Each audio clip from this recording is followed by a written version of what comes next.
Hey guys, Sean here from Momentum, and thank you once again for joining me on today's video. And what I want to talk about today is basically what would I do if I only had gym equipment at home, or saying that if I only had to train from home. Now in reality, this is going to be happening to probably most people, or has happened to people in the past. And especially with COVID obviously being a very big issue, a lot of people have had to adapt to this, and then they start realizing this isn't so bad at all. So there's some people who still haven't gone back into a full commercial gym for any given reason, from making sure they reduce exposures to even saying they're working from home as well. So today what I want to do is go through 3 things that I would do if I was purely training from home. Now the first one's going to be very, very simple. It's about getting the right amount of equipment. Now, everyone could say everything. You could buy a full squat rack, you could buy bumper plates, you could buy an air bike. All these things are very lovely to have, but not everyone has the disposable income to actually spend that much money. With the amount of equipment that I have in my house as well, it can be quite expensive, and I'm talking from experience. So what I want to tell you is what I would invest in if I only had a few $100 to be able to invest into a home gym. The first thing is I would 100% only buy adjustable dumbbells. Yes, they can be uncomfortable, but there's small little hacks that you can do to make them more comfortable when doing things such as dumbbell chest presses. Now, adjustable dumbbells, you can go as heavy as up to 30 kilos per dumbbell. The plates are pretty cheap, and they also don't take too much space. It's going to be more than just you think. You can do things like goblet squats, split squats, Bulgarian split squats when you incorporate the chairs that you have in your house. And even saying that you can do shoulder press, tall kneeling shoulder press, Arnold press, rear delt fly, dumbbell curl. The list just keeps going on. I highly recommend that you get adjustable dumbbells above everything. Fixed dumbbells or neoprene dumbbells are great, but once you get too strong for it, it's going to be so much harder for yourself to be able to actually have all this space for storage. We're talking about people who are busy. More than likely, you also don't have too much room as well. The next thing that I would also purchase, still on part 1, is a suspension trainer. Now you can get the really expensive stuff like I did. I actually bought mine during the actual lockdown when we had here in Perth, and it cost me way too much money. But nowadays you could probably buy it for about 20 bucks. If you can't get a suspension trainer, I highly recommend you get a chin-up bar that you can put into your door frame. Once again, I spent about $15 on this. Highly recommend it. Got me a really good workout during my lockdown times, and also when I was really busy when I was working from home. So first one's all about equipment: suspension trainer, dumbbells, and last but not least, booty bands or even elastic bands as well. This is going to help you at least go through some stretches, pre-warm-ups, and look after your body. The second thing when it comes to training from home is I would incorporate a lot of tempo. Now, tempo is something that I've been preaching about quite a bit for the last few months. The reason why is because obviously with my background having lots of injuries and also dealing with people with a lot of injuries, it's been one of my saving graces that's been able to keep me training for longer without the aches and pains. So guys, if you're not doing tempo, do tempo now. The first thing is it actually helps you a lot with actual muscle growth, because when you're doing tempo-based movements, either may be eccentrics, which is controlling on the way down, concentrics, which is tempo on the way up or squeezing, or pauses and isometrics, which includes squeezing in certain ranges of motion. These are actually going to help you increase the amount of muscle fiber activation. Now, I knew this as I was working in a rehab clinic, but I didn't know how or why I wasn't doing this when I was actually trying to build muscle and also trying to burn fat at the same time. Not even saying that, I was looking after my injuries. So if you're not doing tempo, you need to start doing this. And these are the 2 things that we incorporate when we go into our training from home. Even saying that I've started incorporating it into our gym-based programs, which has helped me get really good results as well as for my clients as well. So guys, if you're not doing tempo, you need to start adding it now. Start nice and simple. Goblet squats, 3 seconds on the way down, 3 seconds on the way up, and make sure you have good full range of motion. If you can do this for a long period of time while getting stronger as well, you're going to get better adaptations and you're going to start seeing results. Now, of course, start lighter than you think, because even though you're not using the full amount of weight that you may potentially be doing in the past, what's going to happen is your muscles are going to be feeling a lot more activated as well. More than likely the next day, you won't have all those joint pains that you were talking and complaining about earlier before. Last but not least, if I was to train from home, the next thing I would do is make sure I incorporate some sort of Metcon work as well.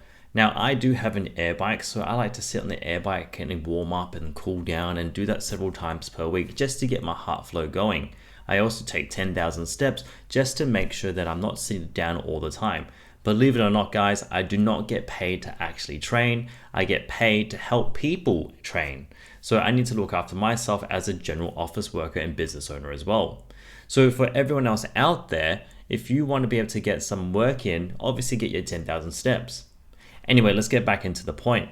What would I incorporate if I wanted to get some Metcon work in? I would get some skipping ropes, or even saying that incorporate something like shadow boxing in between. I know it sounds a little bit silly, but it can help you. So skipping is always going to be a really good movement because it works a lot of plyometric, and if you can't do any skipping just yet, that's okay. What you can do is jumping in the spotlight, doing jumping jacks, and this is still going to help you get some results as well. So guys, hopefully that helped you out. I want to give you tip number 4 just in case if you want to train from home as well. And this is to make sure you master your body weight based exercises. I know it sounds really simple, but this is the reality when it comes to training from home. You're only going to be doing a certain amount of exercises because you have limited amount of equipment. So it's time to actually double down on things that you can only do and get really good at them. So for those of you out there, these are the exercises that I highly recommend if you can to get really good at if you're training from home. The first thing is push-ups. Push-ups are great because it works your chest muscles and also works your arm muscles too. It requires no extra equipment if you need to. If they're too easy, start to add some weight. You can put a backpack and put some books into it and put it onto your back. You can even start doing things like deficits where you put the books underneath your hands so you get extra range of motion. And for those people who don't do too well with the push-up, what you can do is start to do incline-based push-ups using chairs or any surfaces around the house just to strengthen up these muscles. Trust me, when I start seeing this increase from guys to ladies as well, the momentum starts to build and people actually love doing push-ups. Even now at my 12th year of training, push-ups has been something that I've started using more, and it's so underrated. The next exercise that I highly recommend that you try and get better at is going to be chin-ups and all of its variations as well. This is why we brought back the suspension trainer.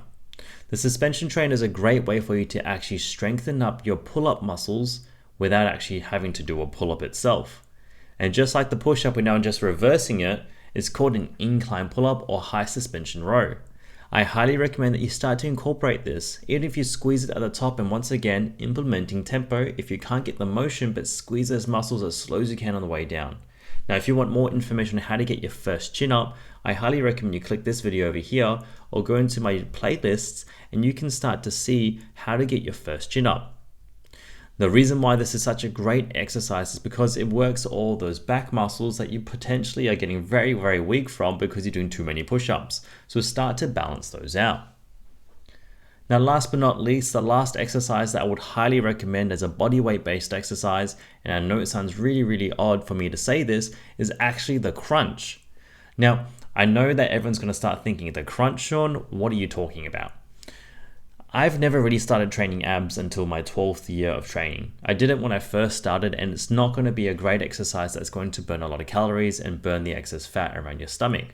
But if you want to get definition in that area, it's a good idea to work on your nutrition, obviously decrease your body fat, but still build these muscles up like you would anywhere else. It's just not going to be your saving grace to reduce the measurement when you don't prioritize things like cardio and a caloric deficit before this. Anyway, moving on. With the crunch, this is a great exercise to actually activate those muscles.